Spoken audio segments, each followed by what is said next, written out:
স্টেশনে নামতে পারে। তারপর যথারীতি আমরা আমার সিনিয়র অথরিটিকেও জানাই। তারপর আমরা যথারীতি ওই যোগেন্দ্রনগরে চলে যাই এবং যাওয়ার পর আমরা একটি লোকাল ট্রেন থেকে একজন ছেলে, আদিবাসী ছেলে নামে, সঙ্গে তার একটা বস্তা ছিল। তো আমাদের সন্দেহ যে সে সম্ভবত হতে পারে। তো আমাদের দেখে সে পালাতে চেয়েছিল।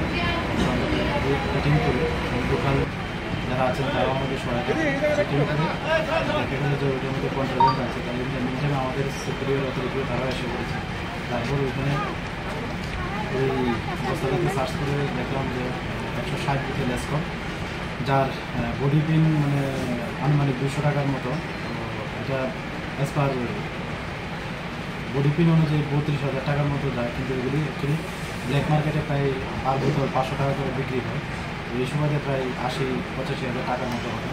তো তারপর তাকে জিজ্ঞাসা করে জানতে পারি যে তাদের সঙ্গে আরও আছে, আগরতলা রেল স্টেশনে তার জন্য অপেক্ষা করছে, সে সবাইকে চেনে। তারপর যথারীতি আমরা তৎক্ষণাৎ তাকে নিয়ে আমরা আগরতলা রেল স্টেশনে এসে পড়ি এবং ওকে নিয়ে আমরা সার্চ করতে থাকি। এবং যেইমাত্র আমরা আগরতলা রেল স্টেশনের ঠিক মেন গেটের সামনে বেরোনোর সময় কিছু যুবক আমাদেরকে পালাতে যেতে চেয়েছিল। তারপর আমরা তাদেরকে আমাদের সাবজেন্ট স্টাফ এবং লোকাল অনেকজনকে ডেকে রাতেবেলা তাদেরকে ডিটেইন করি এবং সব আইডেন্টিফাই হয় এবং তারাও স্বীকার করেছে তারা ওদের সঙ্গে ছিল এবং তারা ওই সময়তেই সব মিলিত হয়ে এই কন্ট্রাব্যান্ডটা এনেছিল এবং তারা বিভিন্ন জায়গা থেকে এটা ডিস্ট্রিবিউট করবে এটা তারা স্বীকার করে।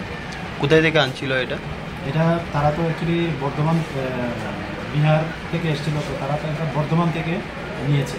বর্ধমান থেকে তারা কোনো একজন তাকে কালেকশন করেছে, যদিও তাদের ইন্টারভিউশন চলছে এবং আমরা দেখছি যে এগুলা মানে এক্সাক্ট কোন থেকে এনেছে এবং কোথায় তারা এগুলো ডিস্ট্রিবিউট করবে চলছে। ওদের বাড়ি কোথায়? ওদের প্রত্যেকের বাড়ি বিহারে।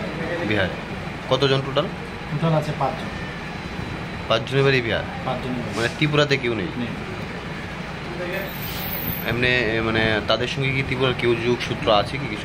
এর জন্যই আমরা আজকে কোর্টে মামলা আদালতে পাঠাচ্ছি। আমরা পুলিশ রিমান্ডে আমরা দেখি, অবশ্যই আমরা কিছু আশা করি যে পিছনে বা আগে কে থাকতে পারে আমরা